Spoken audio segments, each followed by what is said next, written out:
everyone, and welcome to episode 24 of our podcast. Today, we are thrilled to rehost for the third time Cindy and Gary Renard, whose insights into spirituality and healing promise to enlighten and inspire us. Gary is an acclaimed author of The Disappearance of the Universe, among other books, and he's been prefigured as a central voice in spiritual literature for our century. If you haven't yet read Gary's books, I strongly encourage you to do so.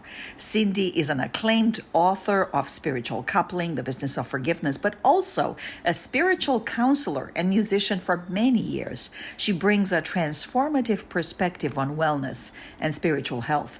Together, Cindy and Gary have traveled globally, sharing the teachings of A Course in Miracles and emphasizing the mind's critical role in health and healing. Their insights challenge us to consider how our intentions, faith, and the discipline of our thoughts can fundamentally shape our experiences of peace, health, and well-being, regardless of our physical conditions. In today's conversation, we delve into the freedom from judgment, the impact of seeing beyond the physical to connect with the spirit within ourselves and others, and the transformative power of forgiveness. We explore the concept that our happiness need not be roped by external circumstances, allowing us to engage with each other on a purely spiritual level. This perspective not only liberates us from perceived limitations, but also enriches us and enriches our relationships and the way we view our bodies and health. Joining us for a fourth time is my husband, Dr. Rob Rutledge, a practicing oncologist and associate professor of medicine here in Halifax, Nova Scotia, and a man who speaks from the heart and spent his entire professional life empowering people with practical ways to lead better, healthier, happier lives. I'm excited to present this episode to you because it goes beyond choosing the physical and mental boundaries in order to embrace the immortality of the spirit and the essence of true healing within all of us. Welcome, everyone. Well, welcome, everyone. Thank you so much. Cindy and Gary, we're so excited to have you for, I forget now, third time? I think so. I think it's about the third time. Yeah. It's so good to be back talking with you both. Thank you. We were just talking beforehand. This is actually, we did healing for us. We just had a good chat. It's like, I'm in such a good mood just to be able to learn from you and connect with you and just, anyways, thank you both. Yeah, because we haven't seen each other for a while. So now it's kind of funny almost pretending that we're starting this when in fact we just had a full conversation and we laughed and we connected. So, but it's really good to see you both again. And and it's lovely to hear people's comments on the previous podcast that we did. Apparently they took a lot out of it. So we've got quite a few comments on the podcast, quite a few views as well. The last I checked, I think over 4,000 views or something like that, if not more. I forget which one of them. But I'm really excited to be talking to you today about, and right off the start, about the 3 steps of forgiveness. And Gary, I know I've been saying that before, and I'm going to say it again. I do believe that your book, The Lives When Buddha and Jesus Knew Each Other, it's a masterpiece. It's really a masterpiece in so many ways. There's so many lessons to be taken from this that we can all relate to. 2 people that were quite advanced spiritually, and yet they had still some things to learn. And they come together and they meet each other across eons of time to learn those lessons together and undo the illusion, step by step, remove all those blocks to the awareness of love's constant presence in our life. And so what I want to say is right in the introduction, just before chapter 1, there is a section on a note from the author, you, Gary, about the Course in Miracles. Somewhere in the middle there, you go over the 3 steps in forgiveness. And I would love to talk about them with you. I run A Course in Miracles group with cancer patients. And oftentimes, even today, we had a session today, and a dear now friend of mine, and I love them all, who's going through, stage 4 cancer, very difficult situations. She's trying to get some food in and maintain it, and the body just won't take it. So she finds herself in front of the toilet bowl, food is coming out, and you look at all that. You're having this experience like an observer that you're going through this, yet she knows unequivocally at some level or another that somehow everything gets okay. That somehow not a heartbeat was missed. That somehow, and she was telling me, please help me, please help me. take me again through those steps so that I may apply them, because I really need this right now. And I said, look, I'm going to talk to Gary and Cindy tonight. Why don't I just kick us off with that? Well, first of all, thank you, what you said about the book. If it's any good, it's not because of me. I just happen to be there making my smart ass comments about things, but it's really the Holy Spirit that makes my books what they are. And as far as forgiveness goes, I really think that the hardest step is the first one. Yeah, because what you need to do, and this comes with the mind training of the workbook of A Course in Miracles, what you need to do is get so used to thinking with the Holy Spirit instead of the ego that when something happens, and I can guarantee you something's going to happen that's going to activate you, that's going to make you want to react. It's going to, maybe you're watching the news on TV, which I do. Cindy doesn't watch the news. She's smart. But good girl. I like to know what's going on in the world because I'm supposed to be a writer. So I figure I'm supposed to know what's going on, right? So I'll watch the news and something will happen that activates me, or this politician will come on the TV screen who I can't stand. I won't mention any names. And it's like he comes on and maybe I want to, I'm really not happy about what this person just said. That's it right there. That's where you got to stop yourself. Step one. That's the first step. You have to stop yourself from reacting. If you're reacting, you're making it real, and that's the ego.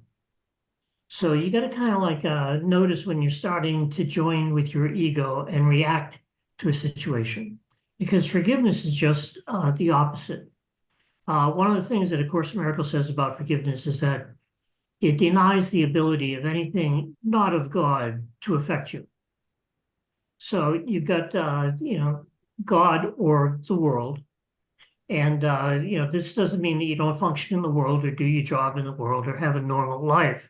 It simply means that now there's a higher part of you that you're watching it with. So you're kind of like what the Course in Cindy says this a lot, you're above the battleground. So now something happens and you kind of like learn to stop yourself and stop yourself from reacting, which is the ego, because the ego wants all this to be true. And if you can do that, that may be the hardest part, because once you stop yourself from reacting, you can switch from the ego to the Holy Spirit, which is the second step. Now you're listening to the right teacher, instead of the wrong teacher. You're listening to the right teacher. And the right teacher will say, you were upset because you started to make it real. And how do I know that, by the way? Because if you weren't making it real, you wouldn't be upset. That's why you're upset. So you got to stop making it real. If there's a mantra from A Course in Miracles, you've got to stop making the illusion real. Now, to the uninitiated, that may sound kind of crazy. But the truth is, the reason that A Course in Miracles will be the spirituality of the future, not necessarily in our lifetime. I mean, people know about it, but it's just starting. But as time goes on, people are going to realize that the Course is saying the same thing that the quantum physicists are saying. They're saying, look, none of this is true. And everything is one. You can't really separate one thing from another thing. So what you've got is one great big illusion. I like what Bob Dylan said. He said, all the truths in the world add up to one big lie. Because it all seems true, but none of it is true. And what we do in our mind, once we stop ourselves from making it true and switch to the Holy Spirit, is that now we can realize, well, look, we don't have to react to it. We can think in terms of the Holy Spirit, which is all about love and forgiveness. Stop reacting to it and forgive instead, just like A Course in Miracles says, if I forgive, I will see this differently. And then you can take the third step, which is kind of like really thinking with the Holy Spirit. where you're saying, okay, I know the truth. In this world, it's not the truth. God and his kingdom are what's true. So you can replace the illusion with the truth. So let's say that that politician is acting crazy, saying stupid things, which I would call stupid, which is a judgment, but you don't have to get stuck in it. Caught up in it, Yeah. So you can say, okay, I know that that person thinks that that's him, but I know better. I know what he really is. And what he really is spirit. But when A Course in Miracles talks about spirit, it uses a very big way of thinking about it. Spirit is immortal. It's perfect oneness, and it is a constant. Everything in this world is temporary, just like the Buddhists call it, impermanence. But real spirit, which is exactly the same as its creator, which is God, is something that is not part of it. Spirit is not a partial attribute, it's all of it. And the way for you to experience that for yourself is to give it away, to see it in everybody. And that's because of the way that the mind works. I won't get into a big discussion about that. I'll just mention that A Course in Miracles dictates a very important law of the mind. It says, as you see him, you will see yourself. So whatever you think that person is, that's what you will think you are. And if I'm thinking, oh, what a jerk, what an idiot, without realizing it, I'm actually calling myself a jerk. I'm calling myself an idiot. And it gets worse because a few days from now, I will feel like a jerk. I will feel like an idiot. People are setting themselves up for what they believe and the way that they feel about themselves. Yeah. So if you can change the way that you look at the world, and it's not these, going to still see people acting crazy. It's just that now you can be like Jesus was 2,000 years ago, where you overlook the craziness, you overlook the body, and you think of that person as being the divine creation of God that they really are. And if you think of them that way, and if you really get into the details of A Course in Miracles as to why that's true, then you will find that you are actually forgiving yourself. It looks like you're forgiving somebody else always, but no, the one who's being forgiven every time you do it is really you, because there really is just one of us. And I started to mention that the quantum physicists are saying the same thing. People are going to look at this and they're going to say, science has come around to what A Course in Miracles is saying. They're actually saying the same thing. Now, the world doesn't understand that yet. The new physics has been trying to teach us these things for 100 years.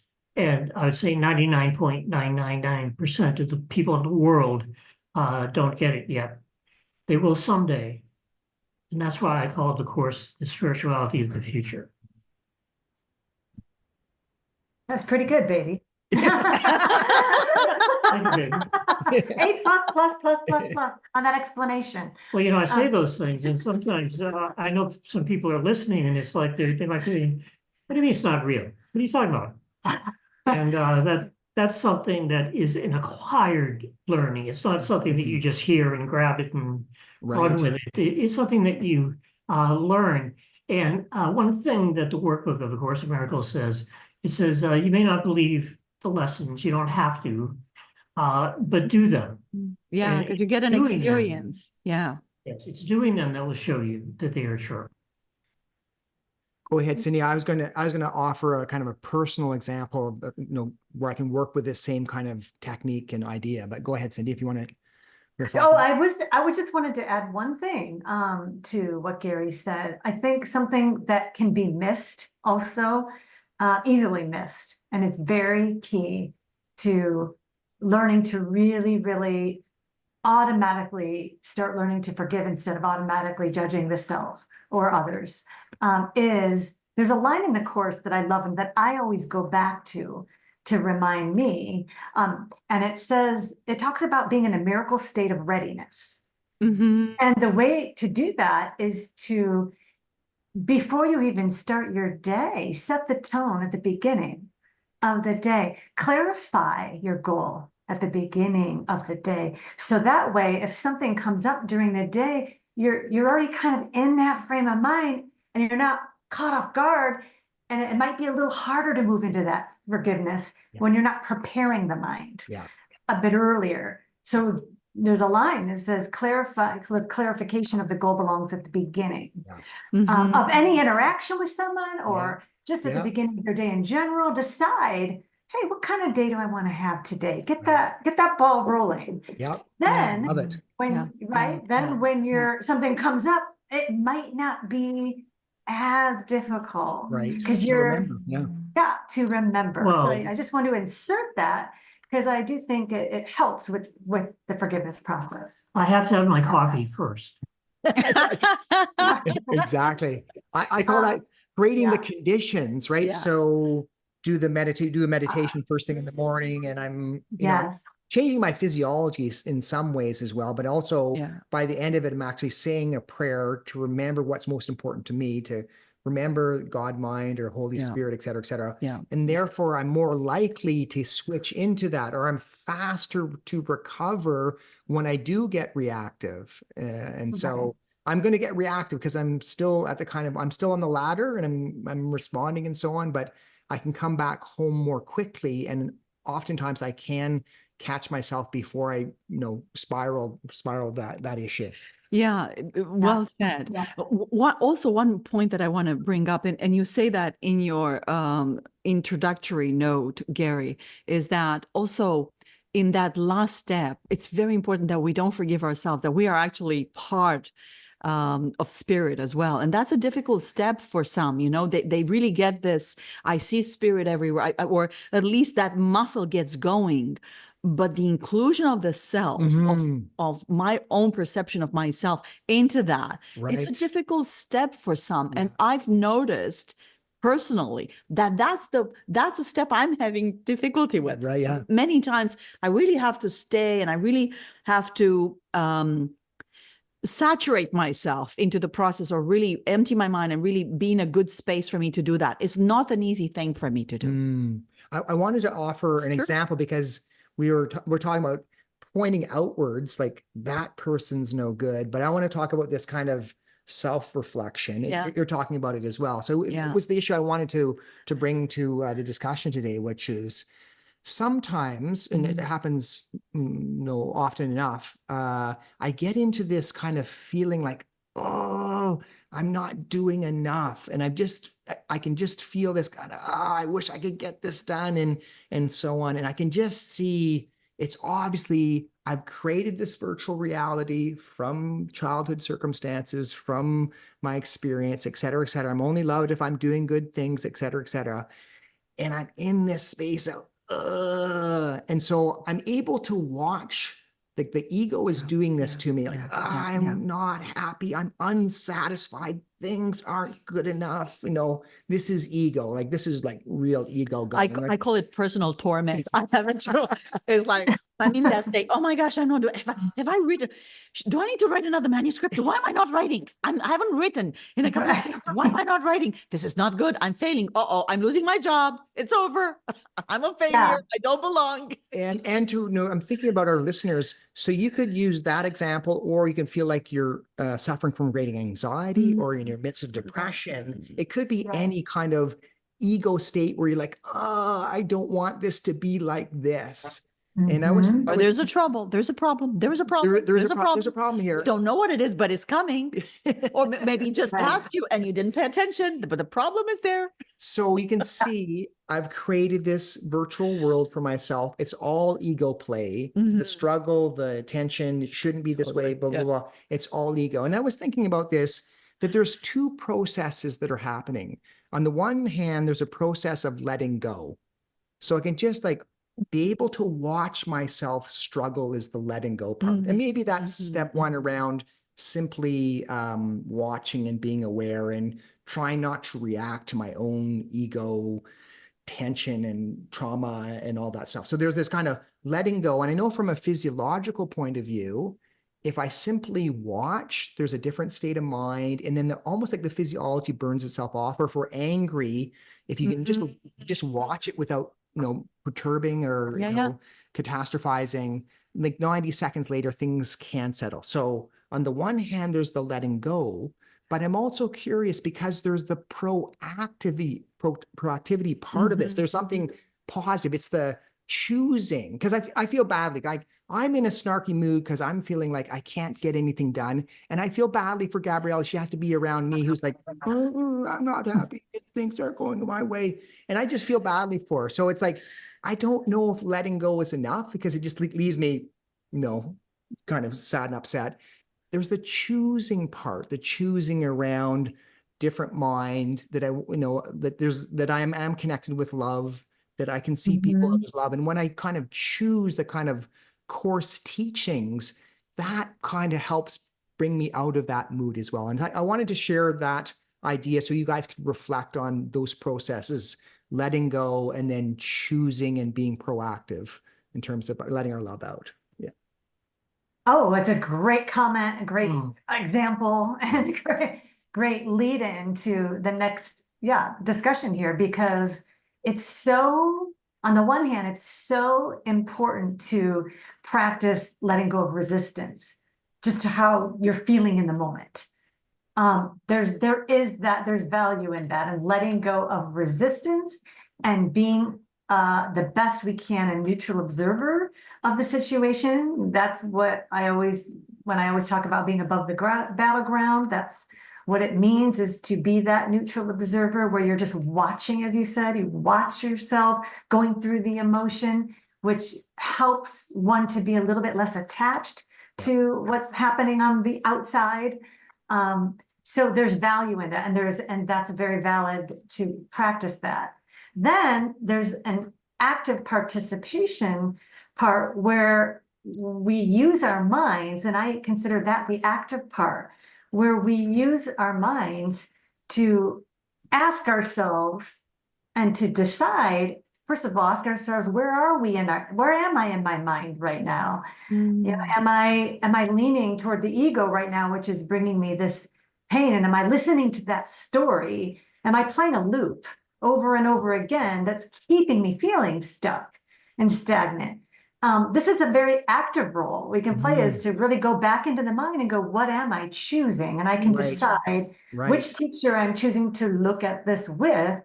And of course, A Course in Miracles calls it the Holy Spirit, the right mind, which will give us a completely different interpretation of what's happening in that moment if we choose to listen. And that's an active role that we can play, is to actively use the mind to decide, who we want to listen to, what voice. Right. And I consider that action. That is a type of action. Right. So And it doesn't have to be proactivity. necessarily, oh, I'm doing something in the world. Action can be, oh, how am I thinking, about this? So we don't have to feel like we always have to be do all the time. Yeah. Which can feel, and I don't think there's anyone walking this planet who has not felt that sometimes they're not doing enough. Love you, sweetheart. Or that we're not good enough, on. or Or not good Totally, enough. but that's a human condition. Or we're depressed. That's why we think we're here. Right. Yeah. And unconsciously, there's unworthiness there. Right. Talking about all of us. Oh, absolutely. They say that as we grow up, with every 30 negatives, there's one positive. Right. Yeah. The message And that's you just the keep way getting. the ego gets perpetuated, and the way, we're all raised in this environment of, for every 30 negatives, one positive, 30 it was like. That's right. And if you speak to 30 people, one of them may come up to you who wasn't really happy with your presentation. 29 out of 30 were, and you'll only think of the one person. Yes. There you go. Negativity bias. There you go. Exactly. Exactly. But I want to mention a couple of quick things. First of all, Gabriela, in regards to something you said earlier, yes, it's the same steps when it comes to forgiving yourself. If you feel like you haven't done your best, or you can't do what you want to do, things like that, it's the same principle. Most people have to forgive other people most of the time, but sometimes people tend to blame themselves, and it can get extreme. Certainly suicide is one of the biggest problems in the world, and nobody knows what to do about it. But it's because people project the unconscious guilt onto themselves rather than others. And yes, you can forgive yourself the same as you forgive other people. Yeah.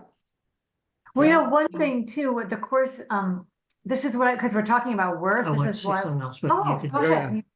Yeah, finish. I thought you were finished. Go ahead. I didn't want to gloss over what you said at the beginning as a forgiveness example of that woman who has fourth degree cancer, fourth stage. Yeah. And what a hard time she has, and she's nauseous all the time. It's sometimes very, very difficult. Some people may even think it's impossible to forgive something. And to be able to forgive something like that would require a very advanced way of thinking. It's only through practicing the little things every day that your mind gets into the habit of forgiveness. And then somewhere down the road, you may find yourself forgiving something that you maybe didn't think would be possible to forgive, because your mind has gotten used to working with the Holy Spirit. And you start to slowly realize that the Course is true when it says that there is no order of difficulty in miracles, that they're all the same. But as I said, that's a very advanced state, but I didn't want to just gloss over that woman's difficulty, because it can be very, very difficult to do this. Of course, yeah. Yeah. And the body's still experiencing the nausea and all the rest of it, Right. pain. So there's still a physical experience, even a psychological experience. I think what's wonderful about it is that, and in the course of this get together, we do talk to one another about how much of this journey we share with one another. The fact that she's very cognizant of the fact that it's difficult, the fact that she's also cognizant that there is a level. So having practiced the course now for many years, she feels at some level that it's okay. In spite of this being difficult, in spite of things. So she's going through this very dark period. It's like she's walking through this dark alley and she's experiencing all this. And yet at some level, she's certain everything is okay. So That's wonderful. So she keeps going back and forth and she's saying, am I doing anything? Could I do anything better? Yeah. She says, I feel like I'm on the right track, but I always wonder, is there anything I can do? Can I stop the pain? Can I change the pain? Can I? Yeah. I'm watching myself go through all this, and I love this character. I just wonder if I can help her in any way. Wow, how beautiful. That is powerful. Yeah. And it sounds like that in and of itself seems helpful. Right. Yeah. Even able to have a part of her, which is the spark of God in her, the Holy Spirit, that's she's allowing that in for her to even be able to feel that way, that there's it feels like a small part that voice is saying, but wait, it's okay. That's right there shows that there's Comfort. that Comfort, instant comfort. Instant comfort. Yeah. And so, and I'm also been able to see, I'm not sure if I've shared this analogy on this podcast, but some people that I meet can be in physical, even psychological pain, but have a spiritual peace of mind at the same time. It's a two at once scenario, which is, it's wild. And the analogy is the hurricane, experiencing a hurricane. We're on the East Coast, walking down the beach during a hurricane, and the water's blowing in your eyes and you're being blown this way and that, and the waves could pull you out into the water, and it's just, you're soaked to your skin, and it's incredible turbulence. Chaotic. It's really, I mean, you feel like it's all coming at you at the same time. And then the battlefield, it's the same idea, is like a hurricane viewed from 3 miles up is a beautiful swirl cloud, or the hurricane experience from 30 feet below the water and looking up at the crashing waves. It's very peaceful down there. So I've met people who are actually in that kind of space of, wow, I'm at peace here, despite I see my body getting frailer and weaker and in pain. So, and bless that woman for what she's going through right now. And let's not realize that it is super difficult. We're not trying to minimize. Not at all. This is like an easy little click of the switch. And I want to say something, because there is a common denominator here between your story a moment ago when you said, I'm miserable. I go in those periods of, I don't want to call them anxiety, because it's more an anguish of the ego, because that's what the ego never satisfied. It's ego. I can see it's total ego. It's like, ugh. And then her story, she's sharing it with us, and there's this communication, and you and I also have communication. So the moment you tell me, and I look at you and I say, are you okay? Are we okay? And you say, absolutely, it has Yeah. nothing to do. But I'm there's looking that pissed off, but I communication. can say to her, And look, then it's me, hon. and I go around, and before you know it, he's back to his God mind. She's not Like saying to buy in his narrative of is doom and gloom, and the world is coming to an end. And not that is that dramatic, but not that dramatic, you know.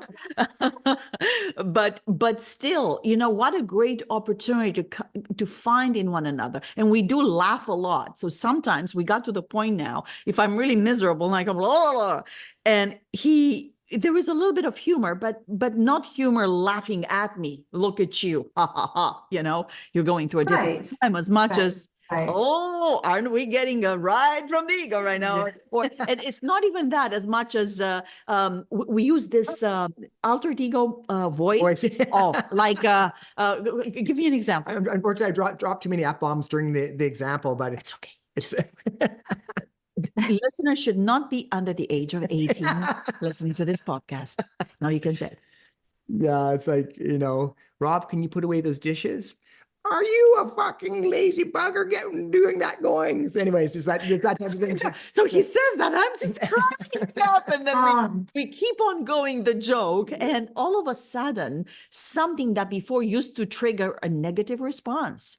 And so you go into that loop of the merry-go-round, and I can't get out of this. You know, I'm succumbed to this, you know, ego existence, to, you know, remembering how to laugh. And suddenly you remember you have a mind, you make a different decision. So it's much more encouraging of going to the Holy Spirit mind and reasoning with it. It's like the acceptance and commitment therapy. Sometimes you can label your mind like a character like George. Well, thank you, George, for that commentary. Oh, here's that George again talking about the I can't do anything, you know, to be You're good enough. uncle, and we have that too.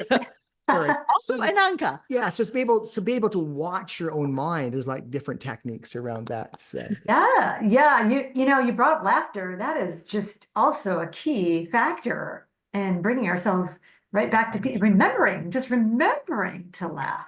Yeah. And just laugh. We're not laughing at, you know, at our own expense or another's expense, or that we're just laughing at the silliness of the ego thought system. Sort of like, that's so silly, you know, and coming back to that being lighthearted and the lightness of it all. Yeah. And again, not to minimize some of those hard moments when it can be very, very, very challenging to work our way back up the ladder of peace when we're already feeling down. It's not always easy to do that. And I understand that in my own personal experience. It's not easy always to do that. Right. But yet I still tell myself, even though it's not always easy, it can be done. I always make sure I know that that's just the ego talking. If I think that I'm in an impossible situation, I can decide still, you know, that I can see this differently. You know, it's my choice. And then I do what is most loving that I could do for the body. If it's something having to do with the body, what is the most loving thing to help make me feel more comfortable?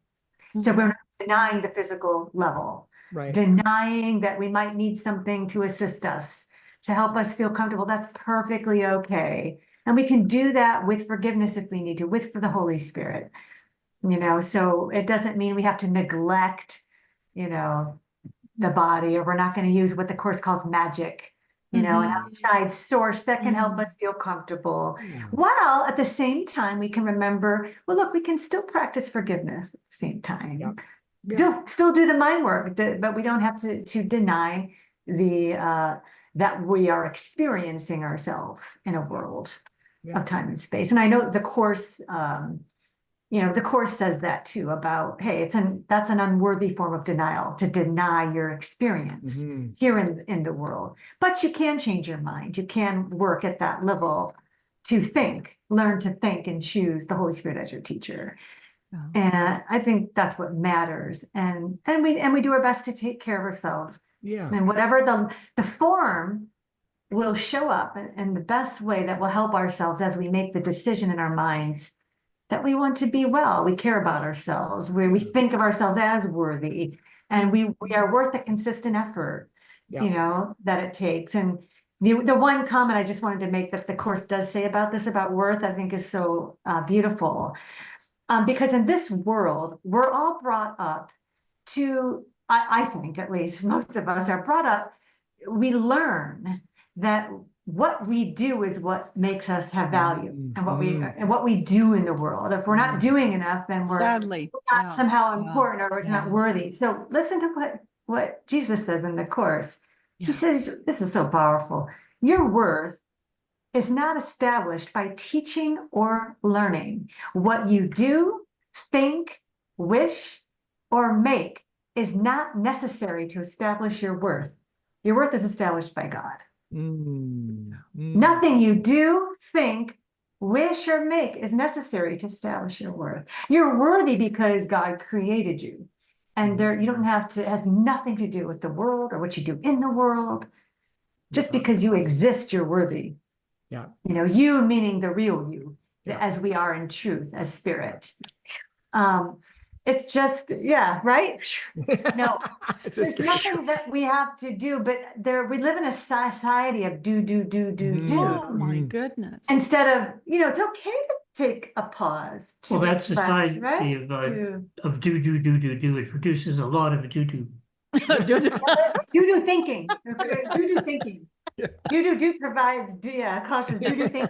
And it's just not necessary. Sometimes we need a break, or sometimes, look, it's okay to, God, I need a year off. I'm gonna go travel. I'm gonna go to the spa. I'm just gonna, and then maybe you get the inspiration to go. There's a time and place for everything. Yeah. I think I'm gonna change your name. You're no longer uncle. You are Doo-Doo, and I'm Dooda. Doo-Doo and Dooda. Good. I just want to be a dude. I just want to be a Dooda.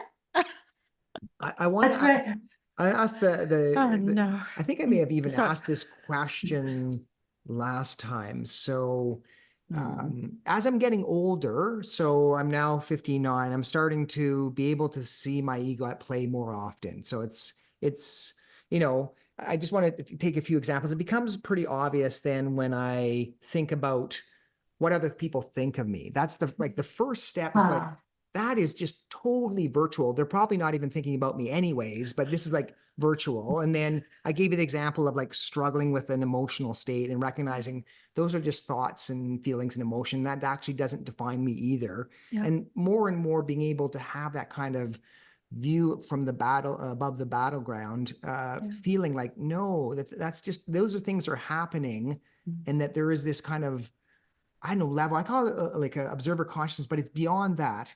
And I wanted to ask this question of you because, sorry, I'm just going to flash up that quote. Simply do this is the quote that we talked about last time around.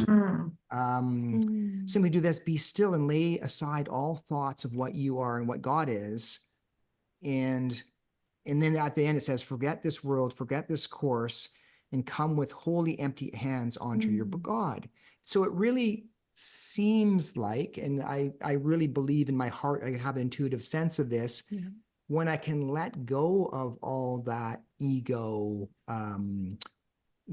doings, I guess it's the right verb right now, that what I'm left with is actually kind of God level.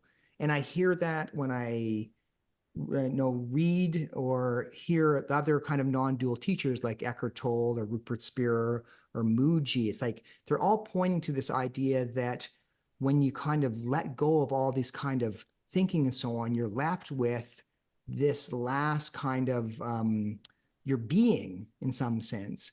And I guess what I'm having difficulty understanding or accepting or transitioning is that I am that being at the end. And do you have any, it's like letting go of the ladder ultimately is the kind of analogy as well.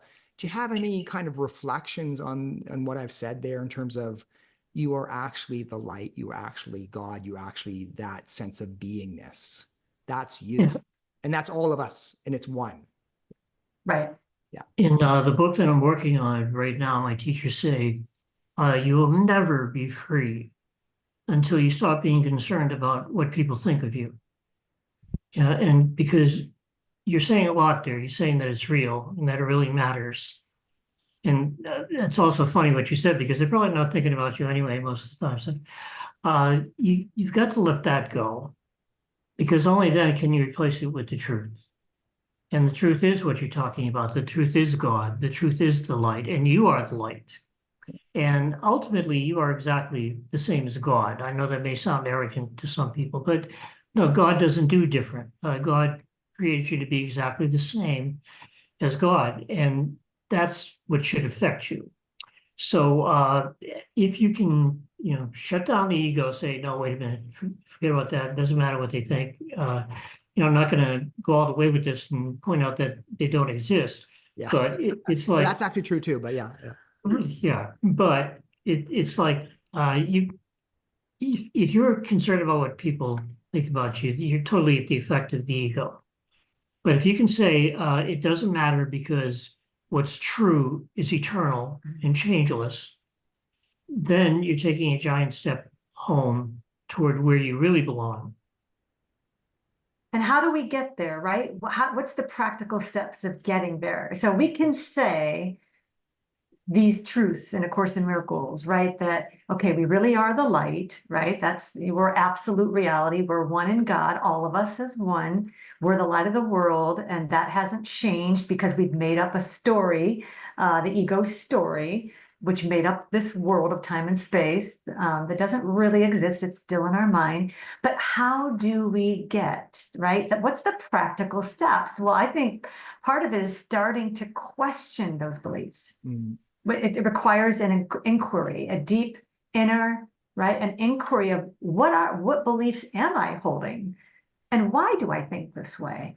Why am I? And I understand, Rob, because I have some of that too, that I have as part of my lessons that I'm still working on.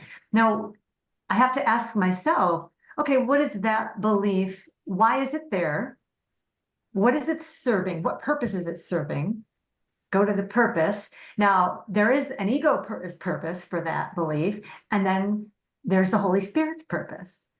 And the ego's purpose is to make me feel stuck in a body, and that I really am this body and this personality, right? And I really am Cindy, and it's really important what people think about this body and this personality and this thing that I call me here, this individual special self that I've made up. That's the ego. The ego wants us to feel that way. That's the purpose of the ego, that, oh, nope, you're really a body. Yeah, you're not as God created you. Now, the Holy Spirit, if I ask the Holy Spirit what the purpose of this is, it's for forgiveness, to forgive the thought that I could ever be separate from God. There really isn't anyone out there, and it is my made-up projection. And to forgive that thought of projection, that there really are people judging me instead of me owning up to the fact that I'm just judging myself. There's no one out there to judge. Yeah. And so I must be judging myself. So that needs to be forgiven, my own self-judgment. Yeah. And I laugh too, because I'm laughing at this idea that I'm doing this to myself. There's no one really out there. So I'm doing this to myself. So I sort of have a little laugh, and I remind myself to laugh and say, there's no one out there judging me.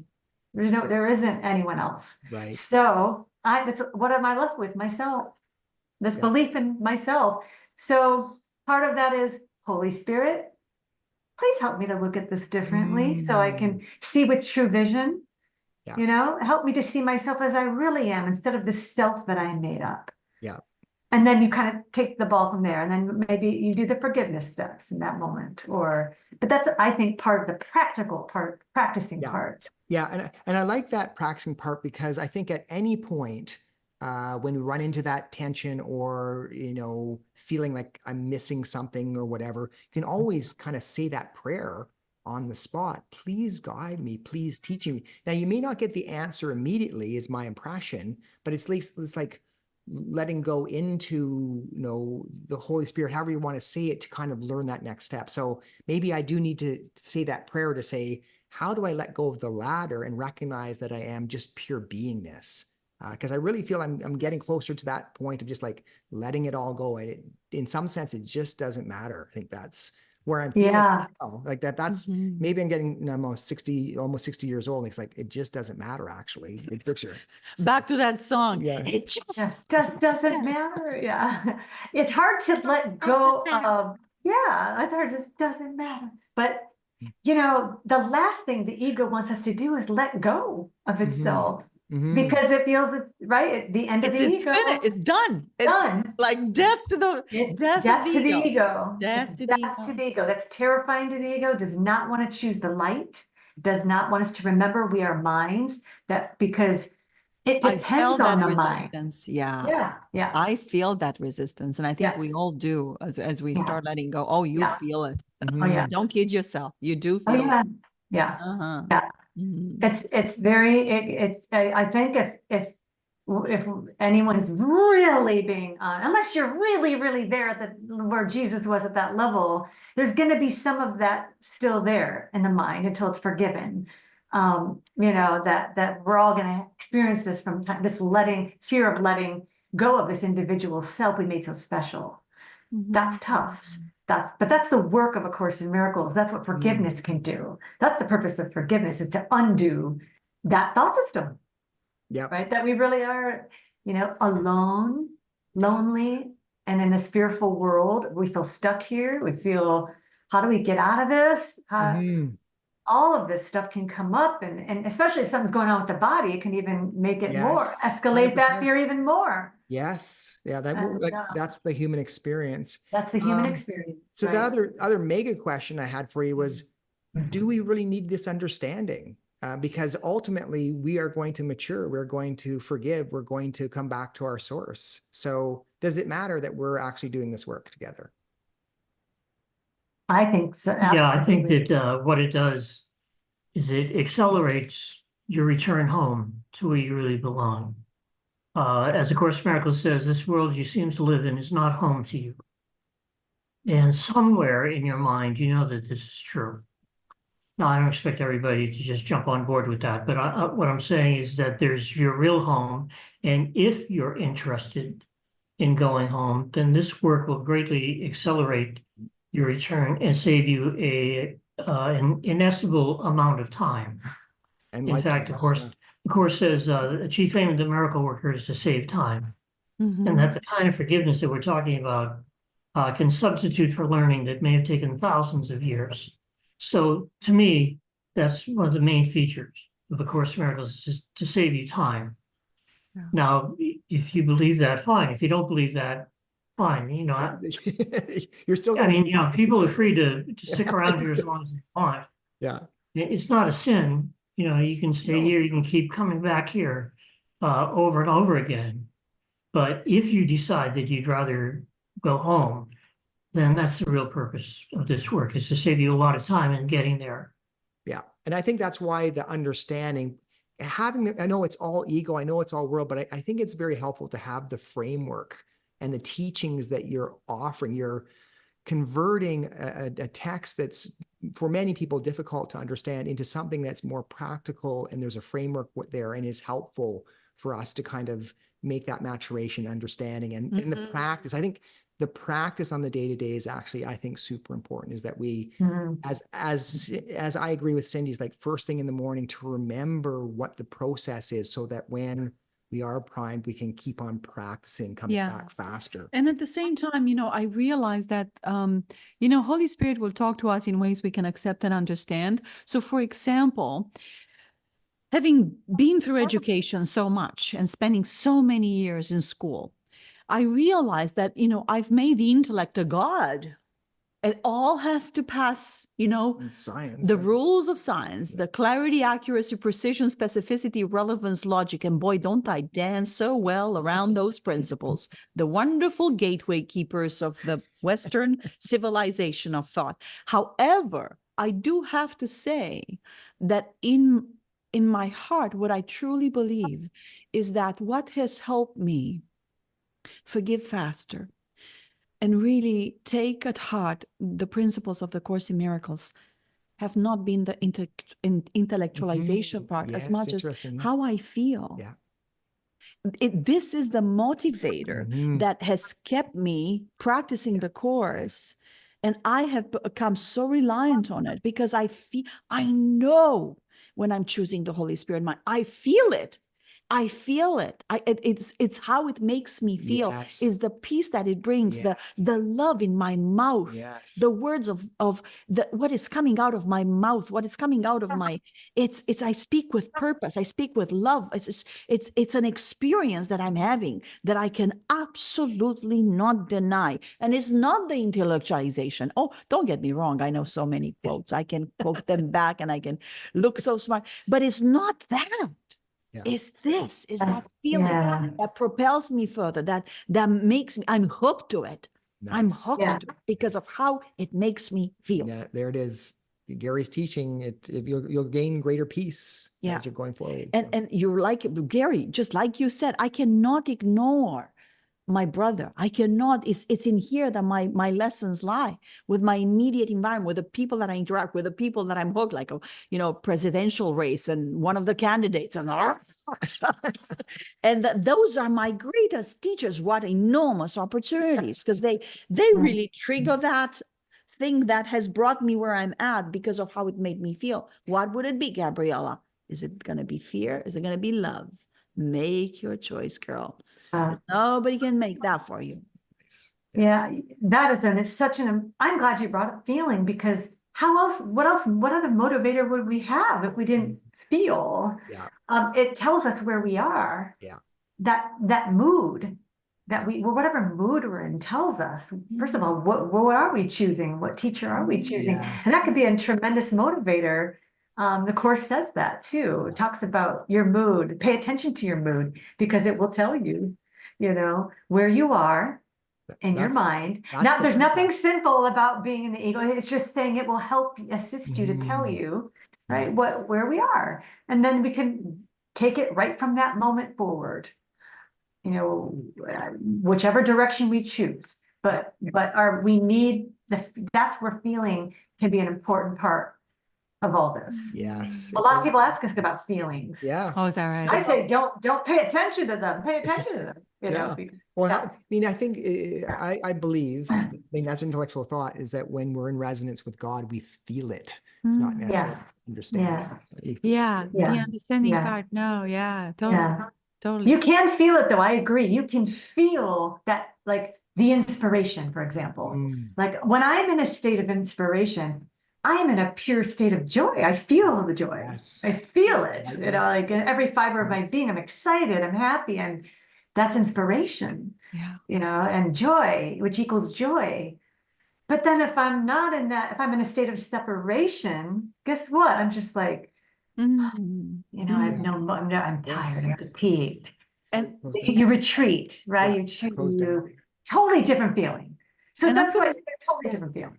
Yeah, I'm going to take this one step further because, because of the job that I do, right? I'm a scientist, right? So the intellect, like that's your God, girl.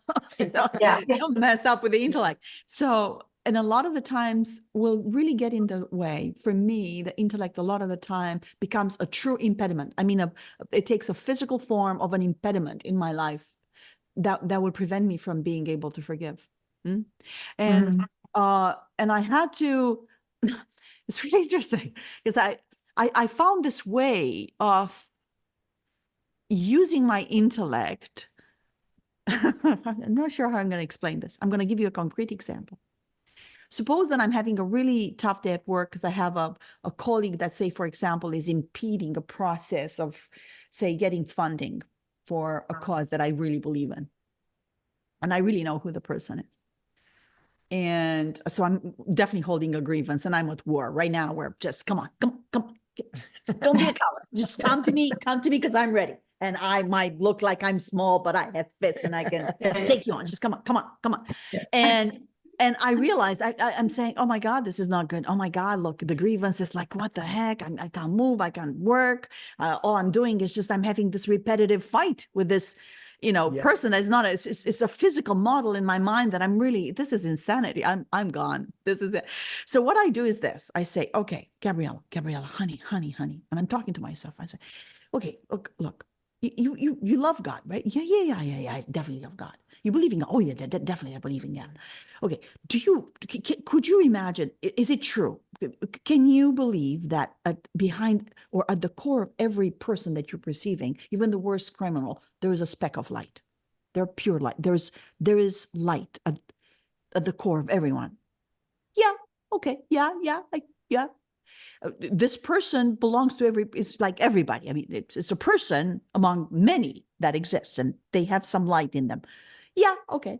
Can you focus on that light? Okay, I can do that. I can do that. Okay, well, that light, do you agree that that light belongs to God? Because God is everywhere, is forever, and that's what you believe of God. Well, okay, that stands to reason that that would be the case, I guess. Okay, since that is a true fact and it's, your intellect would agree with it, could you let go in it? Magic happens. Beautiful process. I stay in that. That's a beautiful process. I really am good at that. And then I feel really good. And then I say, well, there's one more step to this. Are you ready? And that's where things are really, I had no problem doing the speck of light. The light is, he's one or she's one with everything, with everybody. I'm at peace because I'm there. But now one more step. Can we agree that just like this person and all seeming people, and you too are a speck of light. There's a speck of light within here. Man, don't I tell you, that's squirmy for me. Squirmy. Well, did you just see what I did? I don't know about that one. No. At the core of everybody, there's light. Can we agree with that? Yes, we can. But you're a person too. You're part of that. Okay. And if so it takes me a little bit. But eventually I say, okay, I'm part of that too. And that God wouldn't be complete without you. One of my favorites. Yes, absolutely. What a beautiful, helpful process to describe and a good example. I think you're describing something so important, and that is sometimes we need to take things step by step, thought by thought. You're working your way up thought by thought, remembering the truth. It's not always, I'm just there in an instant. Yes, it's possible to do that. And there are moments we can have that. Sometimes it doesn't happen that way. We need to go through that thought by thought, remember the truth, work our way up. And that's what it sounds like to me that you're describing, which is, I think, a very helpful point. Yeah. And also whatever works too, right? It works, sweetie. It works. I'm not going to question it. For some reason, it really works. That is a physical form or that works for me. But again, the driving force that takes me from one step to another is not the fact that I'm saying, well, is the statement from a syllogistic point of view accurate? Yes, because it is. So it does meet the criteria. Yeah. It is when I let go in it and I take it down seriously. Well, if it's true, let go in it. Yeah, let go and not resist. It's so profound. And I've done something really interesting. We have this heart rate variability, and it measured heart rate coherence, which is how much you're aligned between your mind and your heart. I want to tell you, it goes off the roof. It goes off the charts every time I do that. Very interesting. And that's talking about science. Again, I'm a scientist. I pay attention to those things. Yes. But you look at the monitor afterwards and you're like, woo. The sinusoid is so high. It's incredible what happens when you align your heart and your mind and you let go in truth. Truth, Albert Einstein said, truth equals love equals beauty. Man, wasn't he right? Oh boy, yeah. Yeah. And I think the hardest thing to do is when we do that kind of self-inquiry that you're kind of just doing, but when we get to the loving the self is the problem. Yeah. Who would think? I feel that I love myself. I just look in the mirror in the morning and I say, look at you, cutesy. You're ready to go, girl. Go. Yeah. But it's so damn hard. Yeah. If you're honest with yourself, that's exactly not an easy step. Really honest. Yeah. Yeah. So that's why I think it was a good example, because you said when you got to that point, when you said, wait, what about, so can I see that spark of light in me? That's when you said you hesitated just for a minute or had a, but Yeah. then that's what I mean by that's probably the hardest thing to Step. come to that realization. Yes. Bizarre. Of the love within the self, Yeah. Yeah. because it's very easy to say, oh, I love this other person. Sometimes it's not easy, but I mean, but a lot of times we get a lot of people that say to us, but I can forgive other people. I just can't forgive myself. We get that all the time. Mm. And it's comes back to really the same thing. When you really truly, if you really are truly forgiving another, you are forgiving yourself. Right. You are loving yourself. If you're Yeah. really You forgiving. don't want to forgive behavior. Behavior is rotten. And I mean, that's just, you know, forgiveness, like the Course says, is not pardoning sin and making them real. Instead, it sees that there is no sin. But how can I do that? And if you remember the very core, whatever, your spirit, whole, pure, and innocent, all this way. Okay, can I see the spirit? Can I agree that there is spirit behind everything? And it's true. That's how you see yourself. That's not. It's just that, and it's a very interesting process. I don't want to be scared of being truthful because it's an interesting process. Honest to goodness, if you were to ask me, Gabriela, how are you, honey, with yourself? Do you love yourself? I say, yeah, I'm very good with myself. I truly believe that. I have a very wonderful attitude. I'm very loving towards myself. But it's interesting when you go through this process of forgiveness, the hesitation, because that's what it is. It's a hesitation. I didn't hesitate as much thinking of this person, whoever it is, it doesn't matter, that I'm holding a grievance with. Can you believe that? Is there spirit, pure spirit? Yeah, no problem. I mean, I didn't hesitate that much. That's just the truth. I don't have a problem with that. Oh, that goes quickly. Of course, everybody. It's just when it comes to the self, well, wait a minute, something doesn't line up here. Isn't it interesting? Isn't that interesting? And I find that difficult even to bring total honesty to Jesus. When he says, be really, hold nothing back from me. He says, we need to be really honest and look at the ego. I attempt to do that. Sometimes I feel, oh, I'm successful at this. I can do it. Sometimes I have a hard time. Am I really being honest? I feel like there's some resistance here. Love you. Oh my God. You know, he says, I resonate with you. I resonate with you. Yeah. Yeah. He said, we have to look together. He says at the ego, because together we have the lamp that will dispel it. Ooh, but you have to bring everything to me. Don't hide anything from me. So I have to look at that and go sometimes and go, am I really being honest here? Look at the darkness. Yeah. Yes. And that's not easy to do sometimes, to look at your own darkness. Yeah. I'm reflecting. I think I got a big ego or something, or maybe it's my Y chromosome, because I don't have much difficulty loving myself and believing actually I could have some, some lightness or spirit within me. So I don't know. Is the double X chromosome stopping from the, to true self-love? I don't know. Anyways, I bring that up. It's an interesting question, though. Is my ego like, or maybe I like, Gary, do you have forgiving yourself, or how are you doing with this? I couldn't hear you. She said, do you have?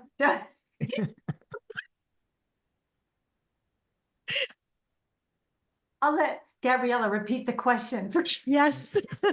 Freaked him out. Gary, do you have trouble forgiving yourself? How do you do with that? How do you do with that process?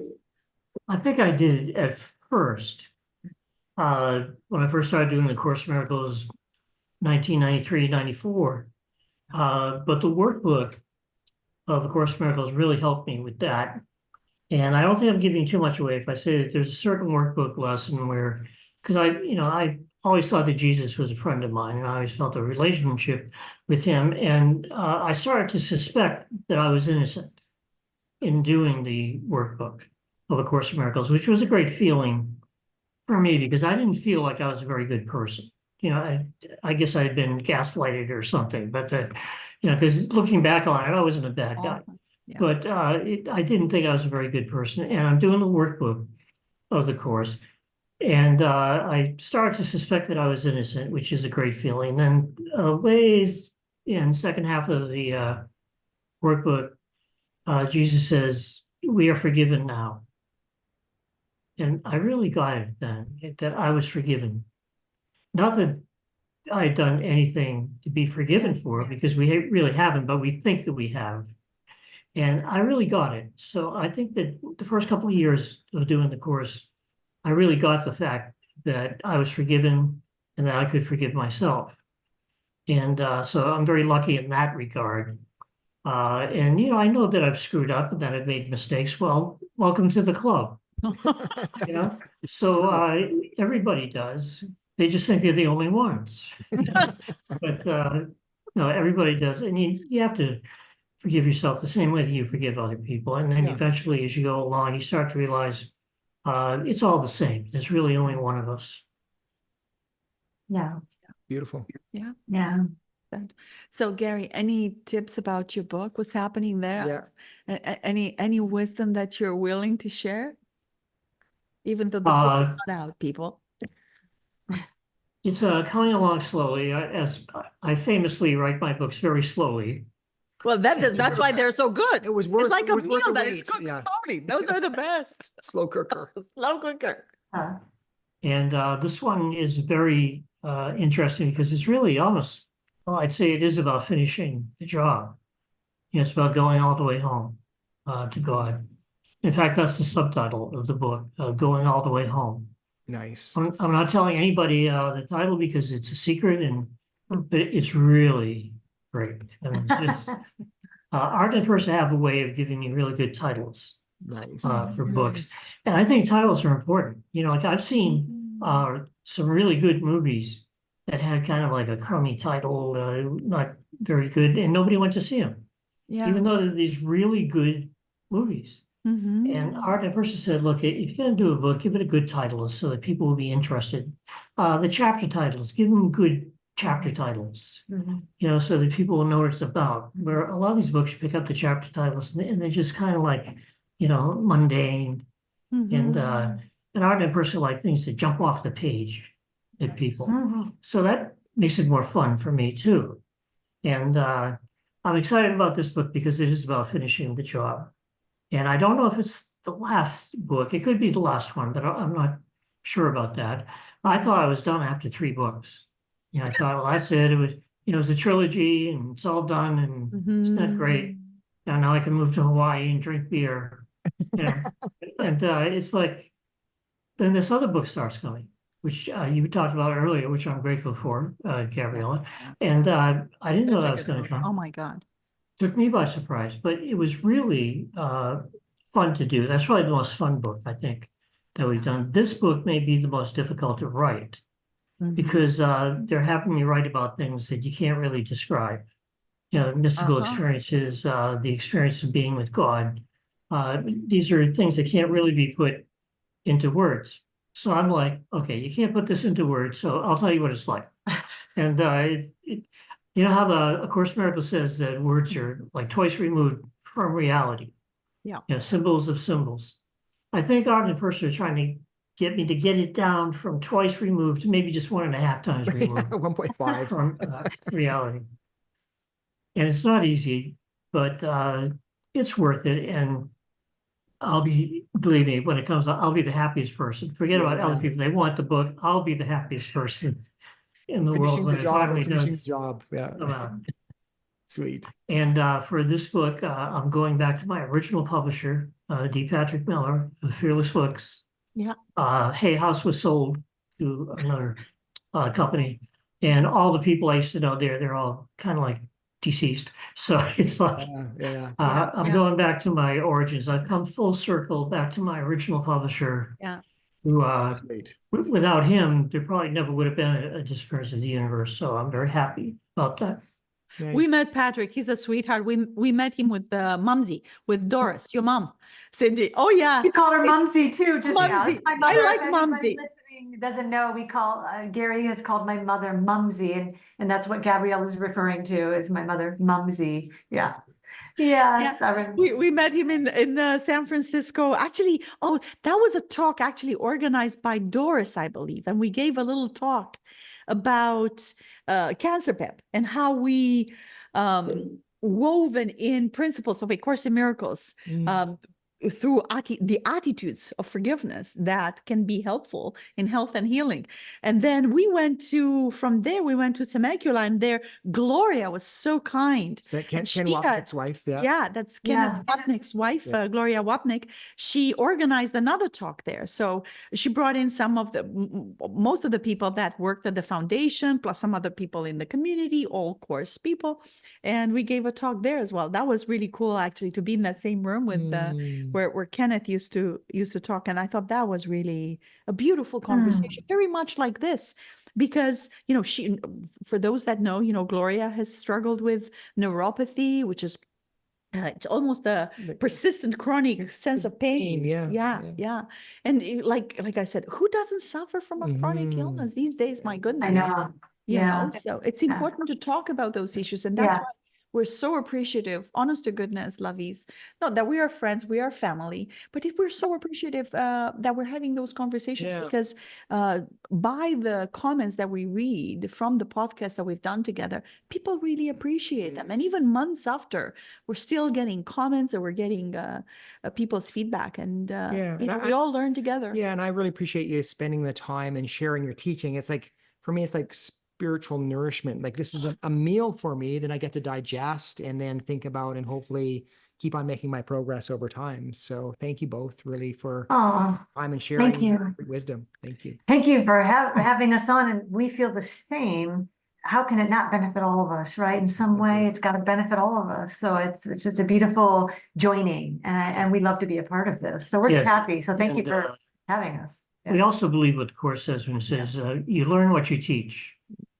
So I think the more we repeat these things for other people, the deeper and deeper it goes into our own unconscious mind. Yeah. So we hope to do this again. Maybe when the book comes out. Yeah. Gary will have another conversation. Pressure's on. Yeah, really. The finishing job on the finishing job. Everything depends on this, Gary. We'll hold you to the next 3 years, Gary. You're good. So I can't wait myself. So I better get back to work. Yeah. Funny. Love you guys. Thank you. Love you. Love you too. Love Thank you so much. Thank you. Thanks for having us on. This concludes our 24th podcast. To learn more about Cindy and her work, please visit www.cindylora.com. To learn more about Gary, please visit www.garyrenard.com. For more information on my and Dr. Rob Rutledge's work, please visit www.cancerpep.com. Thank you for listening, and until next time, be well and take care of yourselves.